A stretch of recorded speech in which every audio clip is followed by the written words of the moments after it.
L'important, c'est de prendre conscience à quel point il y a des éléments polluants dans les aliments, dans l'air et dans les impressions.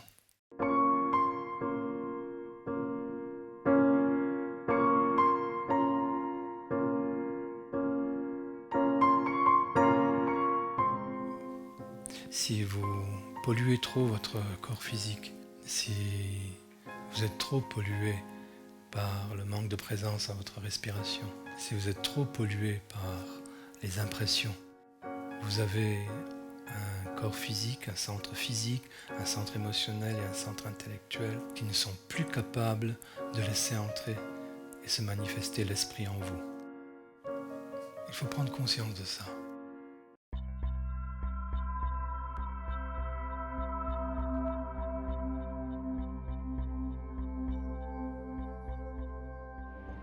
Nous sommes à une époque qui est décrite par les spiritualités et qui est annoncée par les spiritualités depuis très longtemps comme une époque de Kali Yuga. C'est une époque des ténèbres spirituelles où tout ce qui est spirituel se perd de plus en plus. Et il y a une telle influence de ces ténèbres spirituelles que même ceux qui ont l'aspiration la plus élevée n'arrivent pas à la vivre et à la réaliser. Parce qu'un homme seul ne peut plus rien faire. Et même ceux qui ont l'espérance d'un monde spirituel sont dans une situation très difficile. Il leur est beaucoup plus facile de penser mal, de dire du mal et même de faire du mal que de mettre en œuvre les qualités de l'esprit.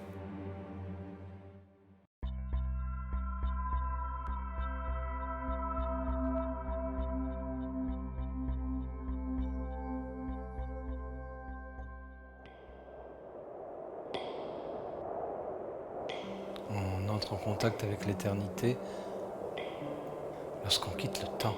Quelqu'un qui n'est plus préoccupé par la ligne du temps, le passé, et tout ce qui vous a marqué dans le passé, toutes vos colères, la colère vient du passé, tous les agacements qu'il y a en vous, toutes les tristesses qu'il y a en vous. Ça, c'est être prisonnier du temps passé, qui empêche de vivre correctement le temps présent. Et la peur, elle est liée au temps futur. Et les êtres humains ramènent constamment le futur et le passé dans le présent. C'est ce qui les empêche d'entrer en contact réel avec le présent et l'instant. Et l'instant et le présent sont des portes qui ouvrent sur une dimension qui n'est pas linéaire, comme le passé vers le futur, mais sur une dimension qui est verticale. C'est ce qu'on appelle l'éternité.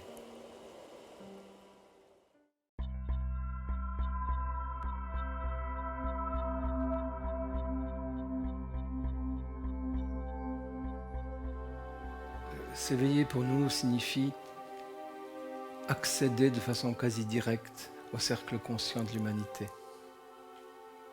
Dans le langage de certaines religions, ça signifie se rendre soudain compte au cours de sa vie de tous les jours que le royaume des cieux n'est pas à l'extérieur de soi, que le paradis ou le nirvana n'est pas à l'extérieur de soi, mais qu'il est à l'intérieur de soi.